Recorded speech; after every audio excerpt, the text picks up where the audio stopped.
Girls, आज मैं आपको क्लास 12th का चैप्टर 1 का ही एक टॉपिक करवाने जा रही हूँ, भारत के परंपरागत व्यवसाय। यानी कि भारत में जो परंपरागत तौर पे जो व्यवसाय चल रहे हैं वो कौन कौन से हैं। ठीक है, इसमें पहला है आपका एग्रीकल्चर यानी कि कृषि, दूसरा है आपका कशीदाकारी यानी एम्ब्रॉयडरी, मछली पकड़ना यानी कि फ़िशिंग, यहाँ पे मैंने इंग्लिश में लिख देती हूँ फ़िशिंग, तीसरा है आपका हस्तशिल्प, मूर्तिकला, कुटीर उद्योग, चित्रकला, और आपका ये जो है इसके अंदर कशीदाकारी। इसके जो है थोड़ा थोड़ा मैं आपको हर एक के बारे में बताऊंगी। पहला है आपका कृषि यानी कि एग्रीकल्चर। एग्रीकल्चर जो है वो आपका 70% आप देख रहे होंगे कि गांव जो है वो क्या करते हैं, खेती बाड़ी करते हैं। कईयों के पास अपनी ज़मीन है, कईयों के पास अपनी ज़मीन नहीं है, तो वो किसी और की ज़मीन पर खेती करते हैं और उनको एक कुछ टोकन मनी, नहीं तो कुछ जो अमाउंट का आपको क्या कहते हैं, जो पैदावार आती है वो मिलती है। वो भी ना के बराबर होती है, पर फिर भी हमारी मुख्यतः जो आज भी गांव में लोग इसी के ऊपर बेस्ड है। ठीक है, नेक्स्ट है आपका एम्ब्रॉयडरी। एम्ब्रॉयडरी आपने देखोगे काफ़ी जगह जो है वो एम्ब्रॉयडरी सबकी अलग अलग है। कशीदाकारी में एम्ब्रॉयडरी भी आ जाएगी आपकी, बाकी सारे इसी से रिलेटेड काम भी आ जाएंगे, मेटालिक वर्क वगैरह भी। ठीक है, और इसको कभी कभार इसके अंदर कारपेट जो है वीविंग वगैरह, मतलब ये थोड़ा सा इंटर रिलेटेड है और हस्तशिल्प के अलावा भी। ठीक है, तो जो पीढ़ी दर पीढ़ी एक दूसरे को सिखाते हैं वो इसके अंदर आते हैं। नेक्स्ट है आपकी फ़िशिंग। आपने देखा होगा कि जो ये हमारा भारत है, सपोज़ करो ये हमारा भारत है, भारत में ये वाला एरिया, ठीक है, और ये वाला एरिया अरेबियन सी और जो बे ऑफ बंगाल वाला एरिया है, ये दोनों तरफ से आपका पानी आ रहा है। तो ये एक मुख्यतः सबसे बहुत प्रमुख कारण है कि जो फ़िशिंग है, आजकल जो फ़िशिंग है वो कमर्शियल पर्पस से भी होती है कि खुद के टैंक्स बना के या तालाब बना के, अगर आप थोड़ा सा सर्च करोगे तो आपको इससे रिलेटेड काफ़ी इन्फॉर्मेशन मिलेगी। तो कमर्शियल पर्पस से भी होती है, नहीं तो मेन सोर्स ये है कि समुद्री किनारे पे जो रह के गोवा साइड, केरल साइड, ये मैक्सिमम लोग जो है वहाँ पे फ़िशिंग का ही काम करते हैं। ठीक है, तो सबसे मेजर कारण क्या है कि यहाँ पे जो है हम दोनों तरफ से क्या है, समुद्र से घिरे हैं। इसके अलावा तालाब में भी फ़िशिंग होती है, ठीक है, रिवर्स में भी होती है, तो वो भी एक कारण है। नेक्स्ट है हस्तशिल्प यानी कि आपका टेराकोटा, मूर्तिकला। ये जो है आप देखते होंगे मूर्तिकार जो है कई तरीके से बनाने वाले हैं, तो उनमें यही वाले काम होते हैं।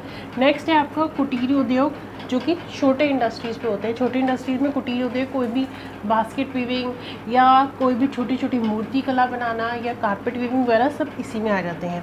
ठीक है, हर राज्य से आपने देखा होगा कि वीविंग अलग अलग है।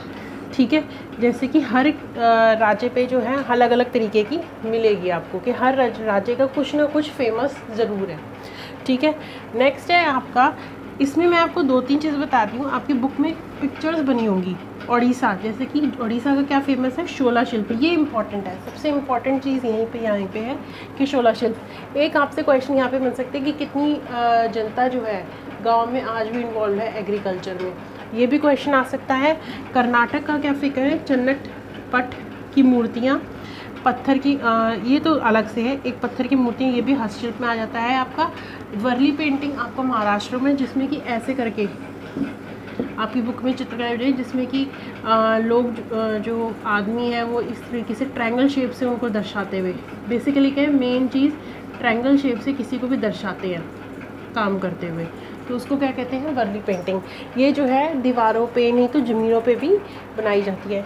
एक और दो चीज़ मैंने और दिमाग में आई थी, जैसे कि बिहार की भी क्या फेमस है, मधुबनी, शायद आए, पर आपकी बुक में जो है जनरली एक ये वर्ली, शोला शिल्प उड़ीसा का और कर्नाटक का, ये क्वेश्चन आएंगे ही आएंगे तीनों, इसमें पूरे चांसेस हैं, क्योंकि इसके आपके सैम्पल पेपर में भी आए हुए हैं।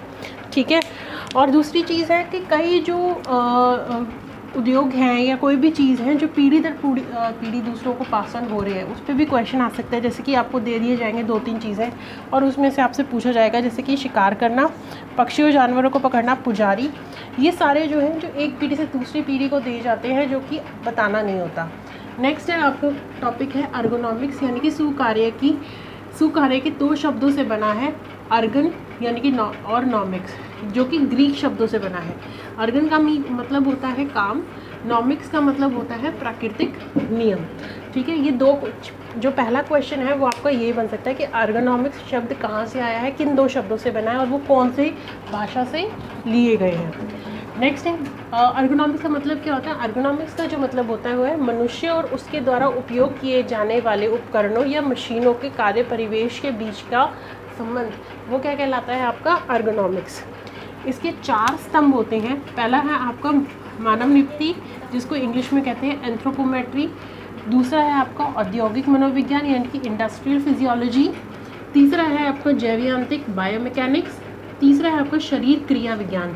ये 4 स्तंभ हैं। जो 4 स्तंभ के ऊपर आपको ये एज इट इज़ आप 4 स्तंभ याद कर लो। आपकी बुक में सिर्फ इंग्लिश में हिंदी में लिखे हुए हैं, मैंने इंग्लिश में भी उन सब के नाम लिख दिए हैं। सो प्लीज़ इसको अच्छी तरीके से याद करो। ये सबसे ज़्यादा इसमें आपके पहला क्वेश्चन ये बन सकता है, इसकी डेफिनेशन दो कि जो मनुष्य और उसके द्वारा उपयोग किए जाने वाले उपकरणों की मशीनों के कार्य के परिवेश के बीच के संबंध को क्या कहते हैं, अर्गोनॉमिक्स। ठीक है, 4 स्तंभ वो ये भी आ सकते हैं। ठीक है, ये आपके 3 क्वेश्चन इसमें से बन सकते हैं।